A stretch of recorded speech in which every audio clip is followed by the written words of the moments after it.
Espartanos, boa tarde. Hoje acertei, né?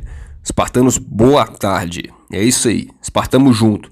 Pessoal, antes de começar o vídeo já sabe, se inscreve logo no canal e manda bicudo Espartano no like. Hoje eu não tô com muita paciência não, tá ligado? Compartilha esse vídeo aí pra quem curte esse canal aí. Desenvolvimento pessoal, histórias de guerra, de Esparta, Arru. E ativa esse sininho aí, manda um bicuda nesse sininho aí também. Um Arru no sininho pra ativar as notificações aí. Pessoal, Espartamos junto. Pessoal, e eu quero perguntar pra vocês o seguinte. Viram aí o novo quadro do canal Casais Espartanos?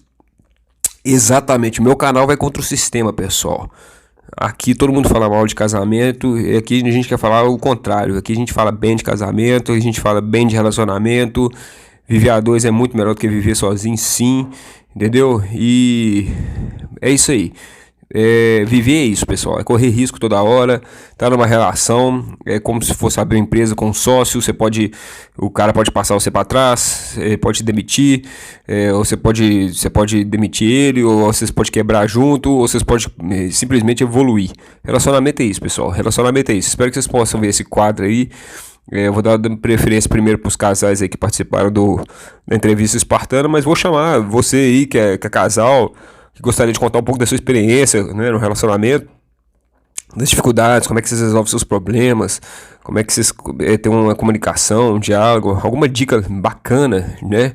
Porque muita gente fala de relacionamentos tóxicos hoje em dia, mas tem gente que tá aí, ó, 15, 20, 30 anos casado aí, tem muita experiência em relacionamento, sabe exatamente os pontos certos ali, né, a cuidar, né, a cultivar dentro de uma relação. Então acho que a gente poder trazer isso pro meu canal com essas dicas do bem vai ser de bastante progresso para vocês aí. Bom, pessoal, e semana que vem uma entrevista muito especial, né? Entrevistei a Kátia da Loki Brasil. Eu acho que vocês vão gostar demais da história dela, da empresa dela, né? De como surgiu o negócio dela. É uma entrevista mais técnica, mais empresarial, mas que mexe muito com a questão da liderança, com a espiritualidade.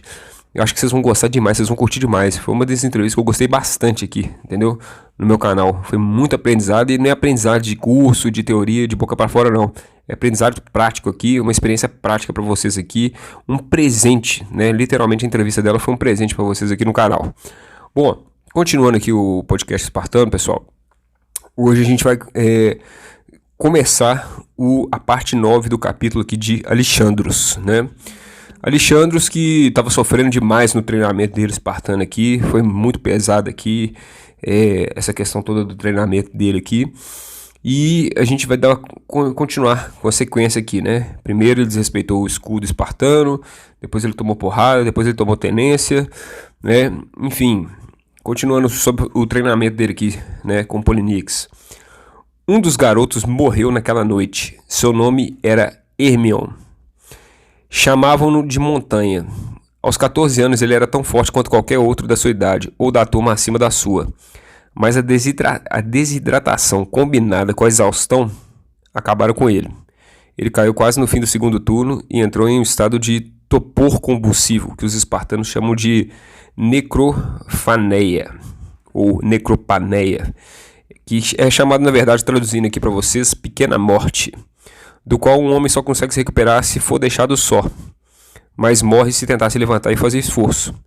E Montanha, como ele era faca na caveira, estava ciente do seu estado, mas ele se recusou a permanecer deitado enquanto seus companheiros estavam em pé e continuando o treinamento. Quer dizer, às vezes, pessoal, por orgulho, já vou fazer a reflexão aqui, às vezes por orgulho, você não conseguir reconhecer que você está cansado, você não dá descanso pro seu corpo, às vezes você está precisando dormir, às vezes você está precisando descansar, às vezes você está precisando fazer, literalmente não fazer nada. Só que aí você força a máquina, só que você é ser humano, você é orgânico, entendeu? Você precisa dormir, você precisa descansar, né? Você precisa deixar sua cabeça mais tal, mas é muito trabalho, é dinheiro, é capitalismo, é problema, é dívida. Você não descansa, você não para, de repente você surta. De repente você tem aí, né, uma síndrome de burnout aí, o psicológico da gente não aguenta, a gente não é máquina, né? E o Valvimar falou muito bem isso aqui na entrevista do Valvimar, peço para vocês assistirem aí, vou deixar o link aqui abaixo também. Vou deixar todos os links aqui abaixo, inclusive, também, do Casais Espartanos também.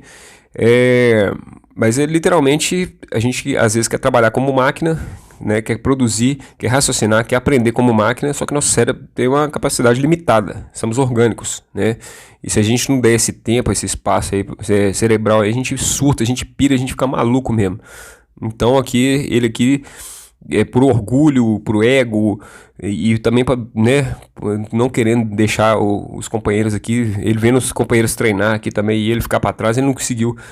Só que ele precisava descansar, ele precisava ficar sozinho, ele estava tendo um ataque convulsivo. Só que ele forçou e morreu. No caso dele foi mais cabuloso, né, pessoal? Tentei fazer o pelotão, fazer ele beber água. Eu e meu companheiro Ilota, o Decton, que mais tarde passaria a se chamar Galo, no apelido que eles colocaram no Decton. Por volta do primeiro turno, surrupiamos um ordem para eles, né? Que recusaram aceitá-lo. Quer dizer, os caras ainda pegaram água para ele e tal. Só que ele não quis parar de treinar, ele continuou treinando igual uma máquina. Nem para parar para beber água ele parou. E ao amanhecer transportaram o Montanha nos ombros, como se transporta qualquer cadáver que cai em Esparta em batalha, né? O nariz de Alexandre nunca mais voltou a ser o mesmo como era. Seu pai o quebrou de novo 2 vezes e deu para os melhores cirurgiões consertarem. Mas a costura onde a cartilagem se unia ao osso não cicatrizou como deveria. As cavidades internas se obstruíram com muco, desencadeando espasmos dos pulmões que os gregos chamam de asma, que era uma tortura para observar aquilo, né? E sofrer daquilo ali deveria ser insuportável, né? E o Alexandre, ele ficou se sentindo culpado pela morte do garoto chamado Montanha. Esses acessos ele tinha certeza, era uma punição dos deuses por sua falta de concentração e conduta não apropriada a um guerreiro, né? No caso, vocês viram os podcasts passados aí, ele desonrou o escudo espartano, né? E ele estava se sentindo culpado por isso, inclusive, né? Os espasmos debilitavam a resistência de Alexandre e o tornavam cada vez menos páreo para os companheiros de sua idade no agogê. Pior ainda era a imprevisibilidade dos ataques. Quando o cometiam, ele ficava incapacitado de qualquer coisa por minutos seguidos. Se não conseguisse reverter seu estado, não poderia, ao atingir a maioridade, se tornar um guerreiro. Perderia a cidadania espartana. E lhe restaria escolher entre sobreviver em um estado de desgraça ou abraçar a honra e tirar a própria vida. Aqui é muito pesada essa parte aqui, pessoal, porque realmente, se ele não teria...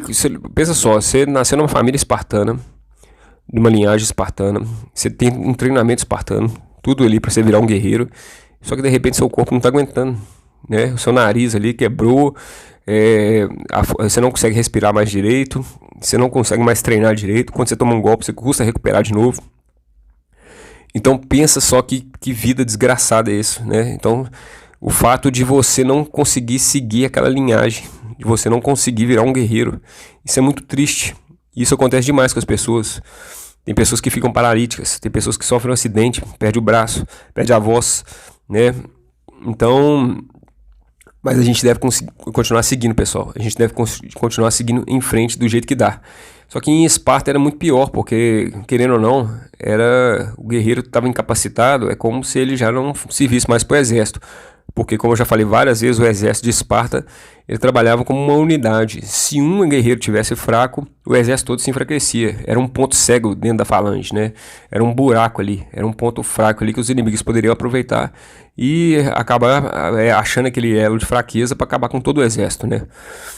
Então, ou o guerreiro ele tirava a própria vida, né? Ou ele continuava tendo uma vida de desgraça ali em Esparta, porque, né, você perder sua cidadania espartana, você não conseguir se tornar um guerreiro, né? Em Esparta era difícil você poder começar de novo sua vida, né? Você jamais poderia começar nesse estado aqui de Alexandre continuar como guerreiro. Então isso é muito triste, né, pessoal? É muito limitante. Mas na vida moderna, eu já falo aqui a reflexão, não é assim. Às vezes você vai tentar ser alguma coisa... Eu vou deixar essa reflexão mais pro final aí. Assiste até o final aí que eu vou deixar essa reflexão pro final. Bom, o seu pai, extremamente preocupado, ofereceu sacrifícios repetidas vezes, chegando até mesmo a enviá-los para Delfos, para uma orientação da Pitia, mas nada adiantou. O que agravou a situação ainda foi que o fato de, apesar de Polinix ter dito sobre o nariz quebrado do garoto, Alexandre ainda continuou bonito. Tão pouco a sua dificuldade de respirar afetou o seu canto. De alguma forma, parecia que o medo, mais do que uma incapacidade física, era o desencadeador desses ataques. Né? Quer dizer, era como se fosse um ataque de asma aqui, e ele tinha mais esses ataques aqui quando ele sentia medo, pessoal. Né? Quando ele estava mais com medo assim, o físico parece que respondia. Como a gente sabe aí hoje em dia, pela medicina moderna e né, medicina alternativa também, o corpo ele tem a questão da como é que fala mesmo, né? Somatiza, né? Psicossomatiza. Enfim, você sente psicologicamente na mente e reflete no corpo, né? Psicossomático, né? Enfim, essa parada aí. Então, literalmente, ele estava tendo uma crise de pânico aqui, onde ele começava a ter medo na mente e automaticamente o corpo ficava paralisado. Né? O corpo reagia, os órgãos reagiam, né? De certa forma. Né? A parte orgânica reagia a isso. Bom, e aí, continuando o seguinte, os espartanos têm uma disciplina que eles chamam de fobologia, exatamente, a ciência do medo, o estudo do medo, né? Fobologia. Na qualidade de seu mentor, Dienix trabalhava privativamente com Alexandre depois de uma refeição da noite e antes do amanhecer, enquanto as unidades entravam em formação para o sacrifício. A disciplina fobológica compreende 28 exercícios, cada um enfocando um ponto central do sistema nervoso. Os 5 primários são os joelhos e jarretes, pulmões, corações, genitais, intestinos, a parte das costas, inferior das costas e a área dos ombros, sobretudo os músculos do trapézio que unem a articulação do ombro e pescoço. Um ponto secundário para o qual os lacedemônicos espartanos têm mais 12 exercícios à face, especificamente nos músculos do queixo, o pescoço e os 4 constritores oculares ali ao redor da cavidade dos olhos. Os espartanos deram a esses pontos o nome de phobossimacteres, acumuladores de medo. Bom, pessoal, hoje a gente já encerra o capítulo aqui. E já trazendo algumas reflexões, que é o seguinte. A primeira reflexão é que Alexandre começou a se sentir culpado pela morte de Montanha. Pessoal, tudo bem, Alexandre desonrou o escudo espartano, enfim, ele se desconcentrou, mas a morte de Montanha não foi culpa dele não, pessoal. Entendeu? Ele começou a se sentir culpado pela morte do amigo aqui, mas ele não tinha que se sentir culpado não. O próprio amigo não quis beber água, o próprio amigo quis continuar o treinamento com exaustão, com desidratação e acabou morrendo. Então assim, a reflexão que já fica aqui é o seguinte, pessoal, pare de se culpar pelo erro dos outros. Não se culpe pelos erros dos outros. Não se culpe, as pessoas vão errar e tal, e infelizmente a gente orienta, a gente é amigo, a gente tenta ajudar, né? Eu tive um amigo que cometeu autoextermínio, eu me senti muito culpado pela morte dele, mas depois eu fiquei pensando, eu não tenho que me sentir culpado por isso não, eu orientei, a gente pediu para uma intervenção com psicólogo, ele pediu para não envolver a família dele nisso, ele já era maior de idade, a gente não podia se intrometer, a gente tinha que respeitar, enfim, pessoal, cada um com seus problemas, infelizmente nesse ponto, tem pessoas que a gente acaba comprando problema mais problema do que ela tem que carregar. Às vezes você fica carregando mais problemas do que você tem que carregar na verdade, né? Muitas pessoas são assim, pessoas na família, tem pessoa que compra o problema do irmão, da irmã, do pai, da mãe, resolve tudo, paga a conta do irmão, o outro entendeu? Que sustenta a mãe, o outro que... E a pessoa, você acaba virando uma bengala emocional, uma bengala de dependência, e essas pessoas acabam não progredindo, porque você está sempre lá. Você acaba puxando os problemas da família para você, resolvendo tudo, coisa que às vezes você nem era para você estar resolvendo, você está resolvendo. Você tem seus problemas, agora você compra o problema dos outros. É aquela quando você é um pai, quando você é um chefe de família, lógico que os problemas da sua esposa vão ser seus, os problemas do seu filho vão ser seus. Lógico que isso aí é normal, numa família normal. Agora, problemas do sua irmã, do seu pai, de cunhado. Pessoal, vamos tentar tirar um pouco do peso das costas, né? Porque senão, se você ficar ajudando demais certas pessoas na sua vida, né, que fica que não mudam de vida, que fica, se você ajudar temporariamente e a pessoa mudar, progredir é uma coisa. Agora você ajudar uma pessoa e a pessoa não progride, fica ali igual o Bolsa Família, fica só dependendo de você, da sua ajuda ali e o tempo inteiro. E não faz nada para mudar, fica naquela relação de parasitagem, de dependência, você não está ajudando essa pessoa a crescer na vida, ajudando ela. A melhor forma de se ajudar essa pessoa é parar de literalmente dar o peixe e ensinar a pescar. É isso. Ou a pessoa aprende a pescar, ou ela, entendeu? Ela que arque com suas próprias decisões. Então você não tem que ficar se culpando pela decisão errada dos outros, não. Faça o seu melhor, dê bons conselhos, ajude, mas para de carregar um fardo maior do que você deve carregar na sua vida. A vida já tem problema demais, pessoal, entendeu? Eu não tô sendo egoísta, não. Eu acho que a gente tem que ser solidário, a gente tem que ter amor com os outros, a gente tem que dar o melhor para os outros. Mas as pessoas são individuais, coloca isso na sua cabeça, as pessoas são individuais, cada um tem o livre-arbítrio, cada um pode tomar a decisão que quiser. Tem uns que vão pra droga, tem uns que vão, sabe, pro mundo aí, da prostituição, tem outros que vão aí, sabe, pro OnlyFans, tem outros que vão pra caminhos ilícitos, pro alcoolismo. Então, cada um faça a sua escolha, por mais que você deu boa criação, por mais que você foi pai, mãe, ou então foi um irmão, ou aconselhou, foi um mentor. Cada um é que vai escolher o próprio destino e a mudança está dentro de cada um. Não adianta você externamente querer que a pessoa mude. Depende só dela, depende de cada um. Então, cada um é que vai arcar com suas consequências. A lei do karma, ação e reação. Aqui planta, aqui a gente colhe mesmo. Isso é normal, isso é clássico na vida. Então, a primeira reflexão foi essa aí, né? A segunda coisa é o seguinte. Alexandre aqui estava arregaçado, com o nariz arregaçado, mas nada impediu que ele ainda cantasse, né? E ele gostava de música, né? Desde o início, contando a história de Alexandre aqui, ele gostava de música, ele gostava de cantar, né? E, pessoal, ele acabou né, sofrendo demais nesse treinamento espartano, mas quanto mais ele sofria, mais ele ainda desenvolvia esse gosto pela música, pelo canto, né? E a vida vai ser um pouco assim com a gente. Às vezes, a gente vai tentar ser uma coisa, a gente, às vezes, vai para um caminho, vai escolher um caminho, uma direção, só que, na verdade, a gente estava na estrada errada. Na verdade, a nossa estrada era outra. E às vezes a vida vai mostrar isso pra gente. E nunca é tarde, pessoal. Nunca é tarde pra gente recuperar. Você pode perder a perna, você pode ficar paralítico, você pode perder a voz. Igual que o vídeo que eu fiz aqui do podcast do Maestro, né?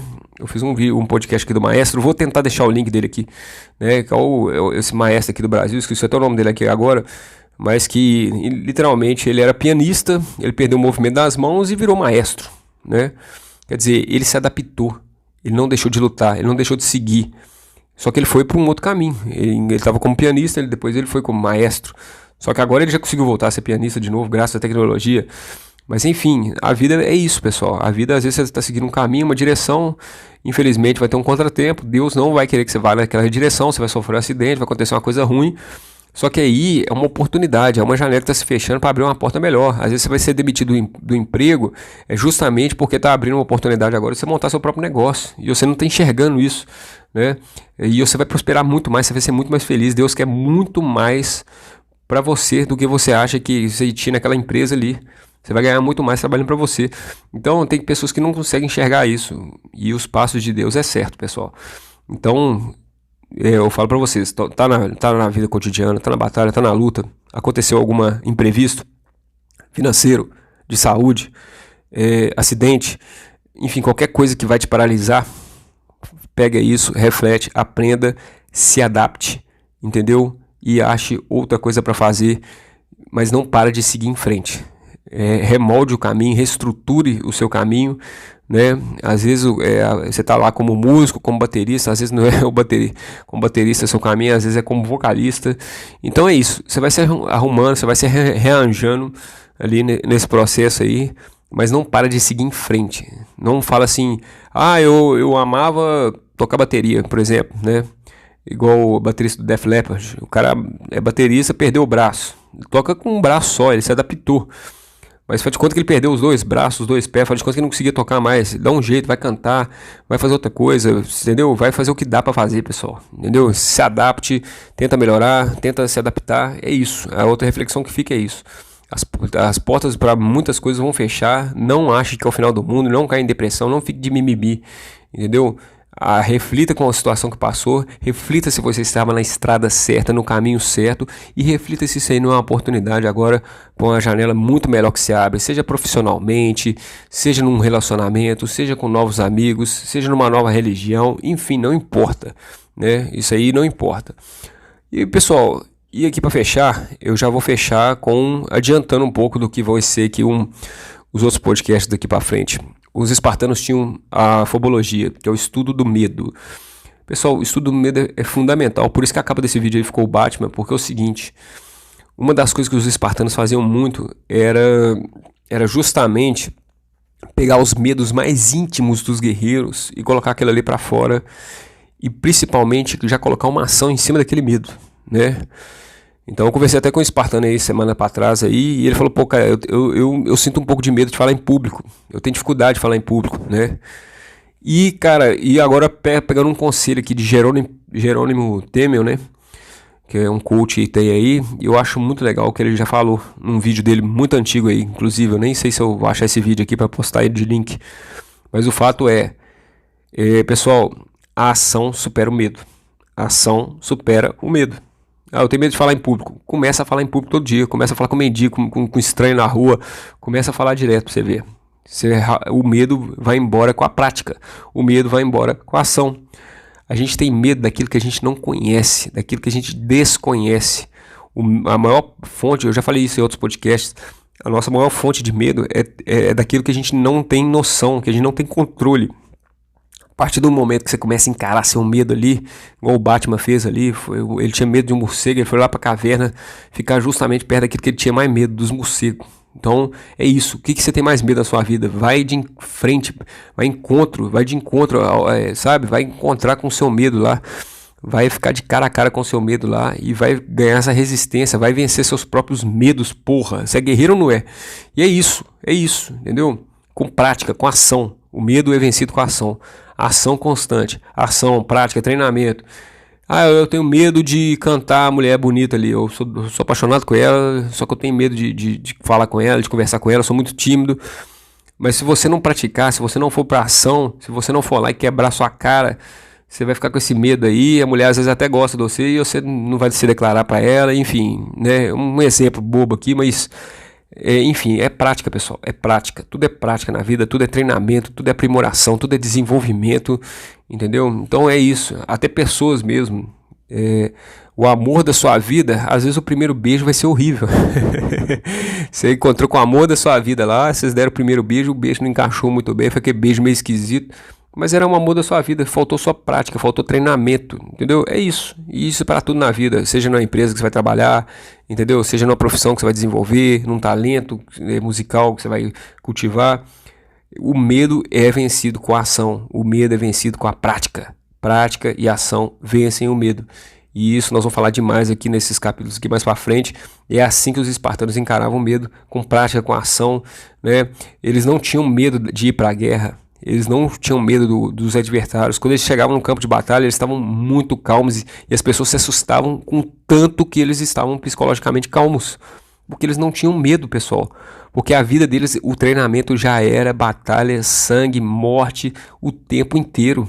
Então eles não tinham medo quando chegavam na guerra de fato. Para eles era rotina, pessoal. Então vão acostumar a gente a pegar nossos piores medos e transformar em rotina, de ações, de prática.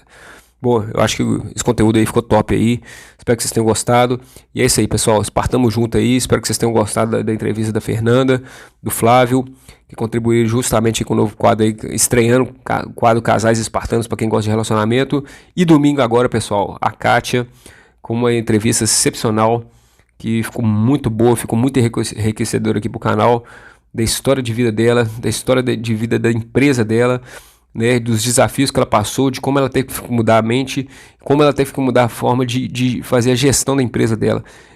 Ficou muito bacana o programa, pessoal.